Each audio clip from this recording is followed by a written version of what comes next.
All right, today we're working on lesson 1, which is exponential notation. We've already talked about exponents before, so some of this might be a review, but some of it also might be a little bit new. So if we look at this box right here, which kind of gives us a prequel to what we're going to be doing, it reminds us that if we have 5 to the 6th power, that means we need to multiply 5 together 6 times. So they wrote 5 times 5 times 5 times 5 times 5 times 5. 6 times. So I'm going to go ahead and draw this little thing up here, and you can too. It says 6 times, because that's what the exponent there means. And if we have 9/7 to the 4th, it means we multiply 9/7 together 4 times. So that exponent tells us how many times we multiply a number times itself. It's like repeated multiplication. Just like we know multiplication is like repeated addition, exponents are like repeated multiplication. So you've seen this kind of notation before. It's called exponential notation. For any number x, right here, and any positive number n, so if n is positive, it means we multiply x together n times, whatever number that is up there. And we usually say that it's x raised to the nth power. Like here it's 5 to the 6th power, or 9/7 to the 4th power. N is called the exponent, and x is called the base. Let's do a couple exercises together. Here it says if we have 4 times 4 times 4 times 4 times 4 times 4, 7 times, meaning I have 7 4s right here. How would I write that in exponential notation? Well, I know 4 is going to be the base right here. And since it was multiplied times itself 7 times, 7 is going to be my exponent. So it's 4 to the 7th power. They could have written it out 7 times, 4 times 4 times 4 times 4 times 4 times 4 times 4, but they were a little too lazy to do that, so they just put the dots there, and that's what that means. But we have 4 to the 7th power. Let's take a look at exercise 2. 3.6 times 3.6 times 3.6 times 3.6. If it equals 3.6 to the 47th power, the question it's asking here is how many times are we multiplying 3.6 times itself? Well, we know the exponent up here tells you how many times you're multiplying it by itself. So if it's 3.6 to the 47th power, that means we multiply 3.6 times itself 47 times. Let's take a look at exercise 3. Exercise 3 says negative 11.63 times negative 11.63 times itself 34 times.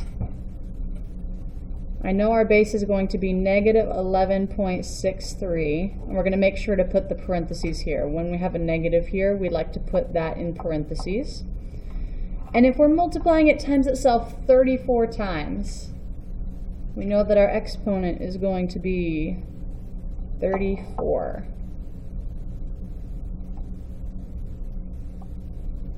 All right, there's no exercise 4, but we're going to do exercise 5. It's negative 5 times negative 5 10 times. So just like we did before, since this is a negative number, I'm going to put it in parentheses, negative 5.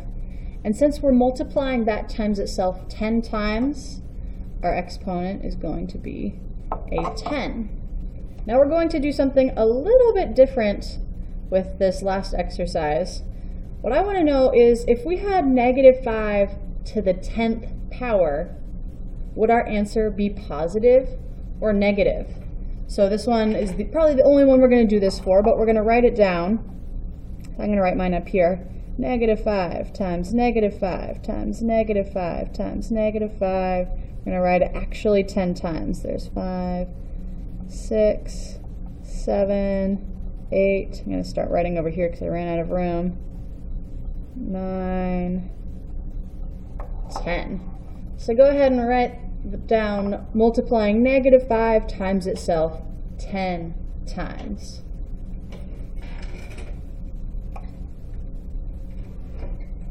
All right, now here's the question. The question is this answer going to be positive or negative? So what I'm going to do is I'm going to start by multiplying pairs together. Negative 5 times negative 5, a negative times a negative is going to be positive. So negative 5 times negative 5 is 25. I'm going to go to the next pair. Negative 5 times negative 5 is 25. Negative 5 times negative 5 is 25. Negative 5 times negative 5 is 25. Negative 5 times negative 5 is 25. So now I have 25 times 25 times 25 times 25, 5 times. But what I'm noticing is all of these numbers are positive. I know that if I'm multiplying only positive numbers, my answer is going to be positive. I don't need to actually multiply all of these together to know that if I do negative 5 to the 10th power, my answer is going to be positive, because I'm multiplying all positives together. However, if I had one extra negative 5, so negative 5 to the 11th, actually I'm going to write down that this one is going to be positive. If I had negative 5 to the 11th power, I'm going to write that underneath it. If that was my problem and I had one extra negative 5, I'd get 25 times 25 times 25 times 25 times 25 times this leftover negative 5. That means I would multiply all of these together. I'd get a really big positive number. But then I'd need to multiply that really big positive number times a negative number.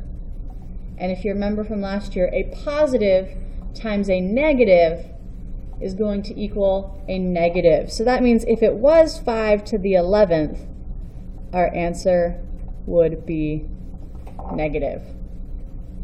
What I'd like you to do now independently is to finish these 4 exercises right here, which is very similar to what we did over here, and then go ahead and get started on the problem set, these problems on the front and the back pages.